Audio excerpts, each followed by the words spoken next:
ఈ ఫోటోలో మీరు డ్రెస్ వేసుకుంటున్నారు, పంజాబీ డ్రెస్. ఆ పైన కూడా అసలు టోపీ పెట్టుకుని మహా రొమాంటిక్ ఫోటోగ్రాఫ్ అది. అది మా సినిమా రాధేశ్యామ్కి అక్కడ జరిగిందండి, యూరోప్లో జరిగింది. అవును, ఎక్కువ షూటింగ్. రాధేశ్యామ్ చూశాను, థియేటర్కి వెళ్ళి చూశాను. అమ్మో, ప్రభాస్ గారి సినిమా ఎలా మిస్ అవుతాము. అక్కడికి నేను కృష్ణరాజు గారు వెళ్తే బాబుకంతా అలా ఇష్టం అండి. అయినా అక్కడ మాకు వాళ్ళ పెదనాన్న గారికి ఆ ఫోటో షూట్ అది చేయించారు అనమాట. చాలా చాలా క్యూట్ ఫోటోగ్రాఫ్ అది. ఏ రోజు కూడా కృష్ణరాజు గారు అంత చెట్టంత మనిషి, నిజంగానే కొండంత అండ. ఆయన చూడడానికి అలా టీవీగా అలా ఉంటారు. ఆయన వైఖరిలో కూడా ఒక పెద్దరికం కనిపిస్తుంది. ఎప్పుడు ఆయన బాధపడిన సందర్భాలు ఉండుంటాయి సార్. సున్నితత్వం కూడా కనిపిస్తుంది. సున్నితత్వం కూడా ఎప్పుడైనా రాజకీయాల్లో కానీ సినిమాల్లో కానీ ఆయన కష్టం బాధపడిన సందర్భం ఉంటుందా శ్యామల గారు? చాలా అదే ఉండేగానే దాన్ని ఆయన సమర్థవంతంగా సమర్థించుకునేవారు అనమాట. ఆయన బాధపడే సందర్భాలు ఎక్కువగా తలుచుకొని అంటే వాళ్ళ ఫాదర్ అంటే ఫాదరు అంటే విపరీతమైన ప్రేమ అండి. అంటే నేను వచ్చేసరికి వారు ఉన్నారు, వాళ్ళిద్దరిని చిన్నపిల్లలు చూసినట్టు చూసేవారు అనమాట. ఆ ఏజ్ వచ్చాక పెద్దవారు చిన్నపిల్లలతో సమానం అని చెప్పేవారు. వాళ్ళు ఏమైనా అన్నా కూడా మనం అనకూడదు, చిన్నపిల్లలు ఎలాగైతే ఉంటారో వాళ్ళు అలాగే ఉంటారు అని. ఆ ఫాదరు పోయినప్పుడు ఆయన పడే బాధ నేను జీవితంలో ఎప్పుడు చూడలేదండి. ఇప్పుడే ఫస్ట్ టైం ఎంపీ అయ్యారు ఆయన. అయ్యాకే వాళ్ళ ఫాదరు చనిపోవడం జరిగింది. అప్పుడు చాలా టైం పట్టింది ఆయన.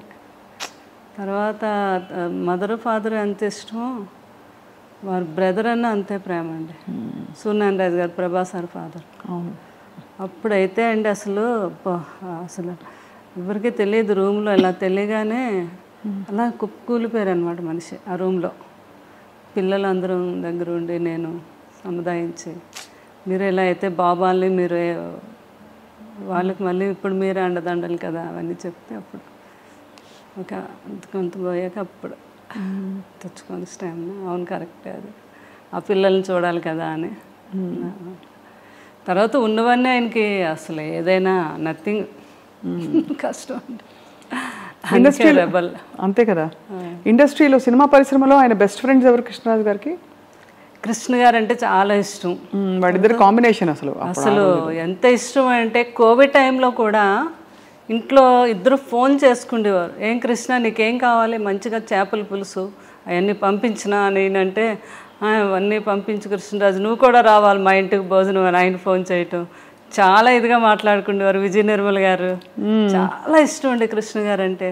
శోభన్ బాబు గారు అంటే చాలా. అప్పుడు ఒకరండి శోభన్ బాబు గారు పోయారు అని కృష్ణరాజు గారు ఢిల్లీ ఎక్కడికో వెళ్ళి వస్తున్నారు, ఎయిర్పోర్ట్లో తెలిసింది ఆయనకి.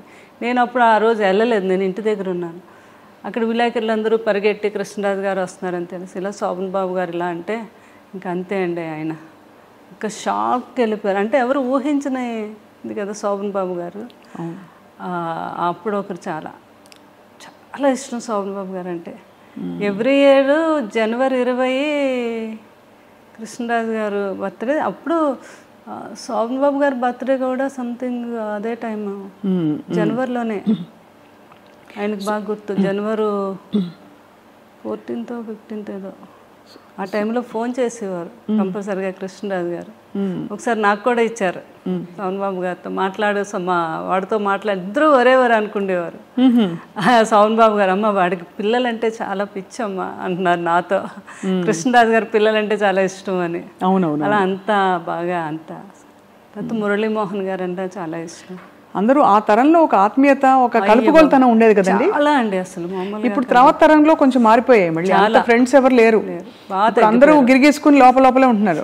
నిజమే కదా, నేను అన్నది బాగా ఎక్కువ కలిసేవారు. ఏదో ఒక ఫంక్షన్ ఉండేది, ఆ ఫంక్షన్కి పిలిస్తే కంపల్సరిగా అటెండ్ అయ్యేవారు. ఇది ఉండేది. అది ఇప్పుడు చాలా తగ్గిందండి, లేదు అది. అలా ఉంటే బాగుందని అనిపిస్తుంది నాకు. అప్పట్లాగే ఉండాలి ఇప్పుడు తరం అంతా కూడా ఉంటే బాగున్ను అనేసి. మరి అంత అందగాడు సార్ కృష్ణరాజు గారు, మంచి అందమైన నటీమణులతో నటించినప్పుడు మీకు భారీగా ఈర్ష్య పుట్టిందా ఎప్పుడైనా? ఎప్పుడు లేదు. అంటే కృష్ణరాజు గారి సంగతి నాకు తెలుసు కదా, ఆయన ఎట్లాంటి మనిషి ఏంటో అని. నేను కూడా అందరిలాగా ఎంజాయ్ చేసి చూసేదాన్ని. అంతేనా?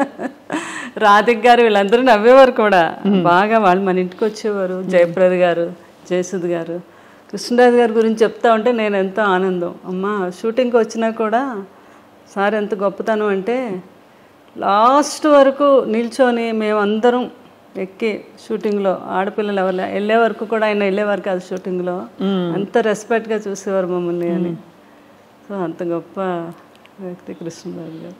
ఇప్పుడు భక్త కన్నప్ప మళ్ళీ తీద్దామని పూనుకుంటున్నారు, మీకేమనిపిస్తుంది శ్యామలాదేవి గారు? అంటే ఆ చర్చ వచ్చింది కదా ఇండస్ట్రీలో మనకి. అంటే భక్త కన్నప్ప అంటే ఇంకా అందరూ అంటే ఈ రోజుకి నిన్న కూడా మేము కోయంబత్తూరు వెళ్తే ఈషా లైఫ్లోకి వెళ్ళాక మా ఫ్రెండ్ వాళ్ళ హస్బెండ్ ఆయన అంటున్నారు, అమ్మ నాకు ఆదియోగం చూస్తే అందులో కృష్ణరాజు గారు భక్త కన్నప్ప కనిపించాడు అని. అంటే అది ఇంకా ఆయన తప్ప ఎవరు ఊహించుకోలేని పరిస్థితి. బాబు కూడా చాలా సార్లు అన్నారు పెదనాన్నగారితో, పెదనాన్నగారు కొన్ని సినిమాలు మేమైతే నేను ముట్టుకోను మీరు ఎన్ని చెప్పినా చేయమనివారు, నువ్వు చేయగలవు అని.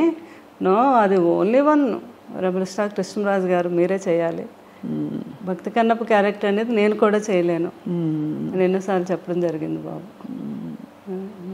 అవును, చాలా సాహసం అవుతుంది. అందుకే అంటే అది ముందుకు కదలలేదని 2-3 సందర్భాల్లో మనోజ్ గారు కూడా అన్నారు వేదిక మీద. ఎందుకంటే చాలా కష్టమైన ప్రాజెక్ట్ పాత్ర అది. అదే పాటలు, అసలు ఆ భక్తి, ఆ వైభవం, అదే అందరూ మనసులో అలా ఉండిపోయింది.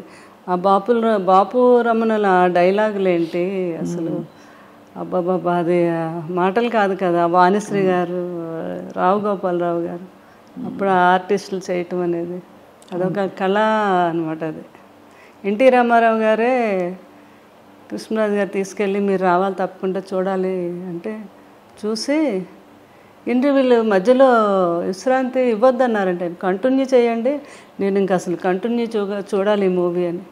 లాస్ట్లో చూసి ఏం చేశారు బ్రదర్ అన్నారంట ఒక అన్నారా అన్నారంట రామారావు గారు. అంతటి గొప్ప చిత్రం అది. ఎన్ని గొప్ప జ్ఞాపకాలు, అన్ని 100 సినిమాలు. ఆ 100 సినిమాలతో పాటు ఆయన చేసిన గొప్ప సేవా కార్యక్రమాలు మీరు అంటుంటే గుర్తుకొచ్చింది. నా దగ్గర ఫోన్లో కూడా ఉంది. ఫస్ట్ ఆయన అప్పుడు దివసీమకి వరదలు వస్తాయండి విజయవాడ, సినిమా ఇండస్ట్రీలోంచి ఫస్ట్ కదిలో వచ్చింది నేనంటే కృష్ణరాజు గారు. అందరినీ తీసుకెళ్ళి ఆ రోజు చాలా ఫండింగ్ కలెక్ట్ చేసి, ఇక్కడ ఉంది ఫోటో మీరు, ఇందిరాగాంధీ గారు కృష్ణరాజు గారు ఇవ్వటం ఫండింగ్ అప్పుడు దివసీమ అప్పుడు ఫస్ట్ అయినా ఆ రోజుల్లో 1,05,000. అమ్మో, ఆ రోజులో ఇంత పెద్ద అమౌంట్ ఇచ్చి అది అప్పుడు పేపర్ కటింగ్ ఉంది. నిన్న ఎవరో బాబు చేశారని ఆ రోజుల్లో హైయెస్ట్ అంటే కృష్ణరాజు గారు ఇచ్చారని, ఎవరెవరు ఎంత ఇచ్చారు ఏంటి అనేది నాకేమో చార్ట్ పంపించారు. అలా సేవా కార్యక్రమాలు అంటే ముందు ఉండేవారు కృష్ణరాజు. లారీలు వేసుకెళ్ళిపోయి లారీలు నిండా చీరలు ఇవి అవి పనిచేసేవారు. ఇదొక వైపు. మరోవైపు ప్రభాస్ గారు 1,00,000 మందికి, అవునండి, ఫ్యాన్స్కి భోజనాలు 1,00,000 మందేనండి ఆ రోజు. ఈజీగా అయ్యారండి ఆ రోజు. మాకు అక్కడ భీమవరం ఎన్ని ఊర్లు ఉన్నాయో అన్ని ఊర్లు ఏకమైపోయి మొగల్తూరు ఎక్కడుందో మాకు కనపడలేదు, అంత జనం వచ్చారని. ఇంత జనానికి కూడా అరేంజ్మెంట్ చేయటం, ఎవ్వరికి కొంచెం కూడా ఏమి వాళ్ళకి పడిపోవటం కానీ లేకపోతే ఇంకోటి కానీ జరగకుండా సేఫ్గా ఇంటికి వెళ్ళేటట్టుగా అంత ప్లాన్ చేసి. క్షత్రియ వాళ్ళు కదా? అవునండి, మన క్షత్రియ ప్రసాద్ రాజు గారు. నాన్ వెజ్లో ఎన్ని రకాలు ఉన్నాయి, అన్ని రకాలు. అదే అది అంటే వినికిడి ఇవన్నీ అంటే పెదనాన్న గారికి అలా ఇష్టం కదా, అలాగే పెడితే ఆయన ఇంకా ఆనందంగా ఉంటుంది ఆయనకని బాబు ప్లాన్ చేసి అలాగా చేశారు. అసలు ఈ జరిగిన వెంటనే ప్రభాస్ గారు బాగా అల్లాడిపోయి ఉంటారు కదండి? బాగానండి. అసలు ఆయన చూసి పిల్లల్ని చూసి ఆయన ఆ సిచ్యువేషన్ జీవితంలో ఎప్పుడు వస్తుంది అనే ఊహ కూడా నాకు రాలేదు ఎప్పుడు. ఎందుకనో కృష్ణరాజు గారిని చూస్తే ఆయన మంచి హెల్తీ పర్సన్ కదా, ఆయన అలా వస్తుందని నేను అనుకోలేదు. ఎలా జరిగిందండి చివరిలో? అంటే వాళ్ళ ఫ్యామిలీలో ఉన్న వేరే ప్రాబ్లమ్స్ కాదు కానీ కొంచెం కాఫ్ అండ్ కోల్డ్, న్యూమోనియా వాళ్ళ ఫాదర్కి వచ్చింది, తర్వాత సూర్యనారాయణ గారికి, లాస్ట్లో సేమ్ కృష్ణరాజు గారికి కూడా అదే న్యూమోనియా వచ్చింది. ఏ ఏజ్లో జాయిన్ చేసాము, తగ్గింది, ఇంకా శుభ్రంగా ఇంటికి వెళ్ళిపోవాలి అన్నప్పుడు అది మళ్ళీ రీసూట్ అయ్యి దాని మీదేమో హార్ట్ ఫెయిల్యూర్ అయిందండి. ఎంత కష్టం చూసారండి మీరు నిజంగా. అసలు అందులో చిన్న వయసులో మీరు సారే ప్రపంచం మీకు. అంతే అసలు. అంటే నాకు ఎప్పుడు ఆయన అంటే చాలా స్టామినా అండి ఆయన. డాక్టర్లకి వెళ్ళాక డాక్టర్లకి అందరికీ అక్కడ ప్రాణాయామం చెప్పేవారు. ఎప్పుడైనా ఏమైనా కొంచెం కాఫ్ కోల్డ్ వస్తే హాస్పిటల్కి ఎప్పుడైనా వెళ్తే డాక్టర్లు అందరూ మా డాక్టర్లందరికీ మీరు డాక్టర్ కృష్ణరాజు గారండి అంటే అంత ధైర్యం అనమాట. మీరు ఏ టెస్ట్లు చేసేనేయండి ఆయన హ్యాపీగా మీరు చేసుకోండి. నేను చాలామందికి ఏంటది ఆ టెస్ట్ అంటే భయం అండి. దాన్ని ఏమంటారు, ఎంఆర్ఐ అంటే చాలా భయం. అలా డాక్టర్లు అనేవారు ఎంఆర్ఐ అంటే చాలా మంది పడుకోబెట్టేదా, దానికి మేము ముందు వాళ్ళకి ట్యాబ్లెట్ వేస్తాం సార్. అలాంటిది మీరేంటి ఎంతసేపు అయినా మీరు చేసుకోండి, నేను హ్యాపీగా జ్ఞానంలోకి వెళ్ళిపోతానని చెప్పేవారు ఆయన. ఆ డాక్టర్స్ అందరూ అంటారు అంత మంచి ఆ సోమరాజు గారు వీళ్ళందరికీ కూడా చాలా స్టామినా ఎక్కువ అండి. ఏదైనా మైండ్తో దాన్ని అట్లాంటిది నేను అదే అనుకున్నాను. ఆయనకేంటి నిమోనియా వస్తే తగ్గిపోద్ది, ఆయన తగ్గించేసుకుంటారు అని అనుకున్నాను. కానీ కోవిడ్కి వ్యాక్సిన్స్ వేసి 3rd dose 4th dose 5th dose వేసేస్తే మొత్తం బాడీలో ఇమ్యూనిటీ ఉండదు కదండి. అవునవును. మళ్ళీ మనం ఇమ్యూనిటీతోనే కదా కొంతవరకు క్యూర్ చేసుకుంటాం. ఎందుకంటే ఆయన ఆయుర్వేదంలో ప్రతి ఆయుర్వేదం ఆయనకు తెలుసు. ఇంట్లో ఎప్పుడు మెడిసిన్స్ వాడుకుంటూ ఆయుర్వేదమే వాడేవారు ఆయన. తర్వాత ఆయన ఏమో జాండీస్కి కూడా ఎన్నో వేల లక్షల మందికి మందు కూడా ఇచ్చారు కదా. అవునవును. జాండీస్కి మీకు తెలుసు కదా, ఫిల్మ్ ఇండస్ట్రీలో అంతా. అలాగే అనుకున్నాను నేను లాస్ట్ వరకు అండి, లాస్ట్ బ్రీత్ వరకు కూడా నాకు కొంచెం కూడా థాట్ రాలేదు అసలు ఇలా జరగచ్చని కదా. జరుగుతుందని అనుకోలేదు. ఎలా ఎవరు చెప్పారు మీకు? ఎంత దారుణం అసలు. అంటే మీ దగ్గరకి బాబు ఇంకా అక్కడే ఉన్నారండి, మాకు కూడా బాబు పిల్లలు అలా పట్టుకొని. అదే నాకు కూడా బాగా భక్తి ఎక్కువ. నేను ఎంత భక్తి, దేవుడు అసలు అలా చేయడు అలా మనం అనుకుంటాం కదా సహజంగా. అలా జరిగింది అంటే మరి నేను అదే అనుకున్నాను, సంపూర్ణమైన జీవితం బాగుంది అని కృష్ణరాజు గారు అనుకొని వెళ్ళిపోయారేమో, లేకపోతే ఆయన ఎవరు తీసుకెళ్ళలేరు అని అనిపిస్తుంది నాకు ఒక్కొక్కసారి. అవును, అదే ఆయన కూడా అలాగే అనుకున్నారు. నేను ఎప్పుడూ ఒక ఇంటర్వ్యూలో చెప్పారు, ఎప్పుడూ ఈ కృష్ణరాజు హ్యాపీగా జీవితం, పిల్లలు, నా భార్య, ఏ మనిషి అయినా ఉన్నాళ్ళైనా ఉండాలని అనుకుంటారు, కానీ ఏ మనిషికైనా చావు తప్పు. కానీ చనిపోయేటప్పుడు ఈ కృష్ణరాజు ఏ తప్పు చేయలేదు అంటూ హ్యాపీగా నా ఫ్యామిలీ మధ్యన అలా హ్యాపీగా కళ్ళు మూయాలి నేను, అదే నా చివరి కోరిక అని ఒకసారి ఏదో ఇంటర్వ్యూలో చెప్పారు. తర్వాత ఎన్ని వేల మందో ఫోన్ చేసి ఆయన అలా అన్నందుకు చాలామంది ఎమోషనల్గా ఫీల్ అయ్యి బాధపడి కూడా ఫోన్ చేశారు. లాస్ట్లో అలాగే అయింది, ఆయన బ్రీత్ అలాగే వెళ్ళింది. ఎంత గొప్ప చావంటే అయింది ఆ రోజు. వర్షం, విపరీతమైన వర్షం. బాడీని తీసుకెళ్ళి అక్కడికి వెళ్ళేసరికండి ఆ స్పాట్లో పెద్ద ఎండ వచ్చి సూర్యుడు, అందరూ అలా అటే మీరు వీడియోలు చూడండి, అందరూ అలా ఆకాశంగా చూశారనమాట. పెద్ద సూర్యబింబం అండి. అది అయ్యాకండి ఇంటికి వచ్చి చూస్తే అక్కడ మాకు ఆ 7 days అండి పెద్ద నక్షత్రం, స్టార్ అక్కడ. తర్వాత రేంబో వచ్చిందండి. గొప్ప వాళ్ళు పోయినప్పుడే వస్తుందంటారు. అవును అవును. తర్వాత ఆయన సీతాభస్మం మేము కాశీ తీసుకెళ్తే పిల్లలు అందరూ వెళ్ళారు. అక్కడ పూజ చేస్తున్నప్పుడు పెద్ద వర్షం పడిందండి అక్కడ. అప్పుడు ఆయన అడిగారంట, ఎవరు ఇది ఏంటి అంటే ఇలా అని. అసలు నా జీవితంలో ఎవరైనా గొప్ప వాళ్ళకి ఇలాగా ఇక్కడ చేస్తున్నప్పుడే ఆ టైంలో పడుతుంది వర్షం పడి అండి. అక్కడ పెద్ద ర్యాంబో అండి. అబ్బా, ఆ ర్యాంబోని పిల్లలు ఫోటో తీసి, పాపేమో ఇక్కడ వీళ్ళు మా పిల్లల చేతి మీద టాటో వేసుకున్నారు. అది అంటే అంత బాబు కూడా అసలు ప్రభాస్ గారు కూడా ఆశ్చర్యపోయారనమాట ఈ సంఘటనలు. అంటే పెదబాజీ అంత గొప్ప వ్యక్తి, అంత గొప్పగా ప్రాణం వెళ్ళింది అనడానికి ఇవన్నీ మనకి చిహ్నాలు అయ్యాయని. అది అనమాట భాషలో. అక్కడ 7 days అక్కడ ఆ స్టార్ అలా వెలుగుతూ ఉంటే ఆయన అక్కడ ఉండి చూస్తున్నారు మమ్మల్ని అని నేను రోజు వెళ్ళి దండం పెట్టుకునేదాన్ని. ఆ ఫొటోస్ అన్నీ ఉంటాయి నాకు.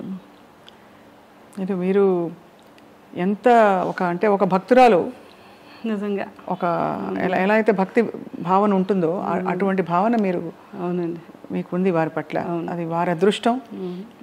వారి లాంటి వ్యక్తి ఒక చెట్టంత మనిషి మీ జీవితంలో ఉండడం మాకు చూడడానికి ఎంతో హాయిగా ఉంది. ఆ ఆలోచన మీరు వారు కలిసి గడిపిన సంవత్సరాలన్నీ కూడా శ్యామలాదేవి గారు.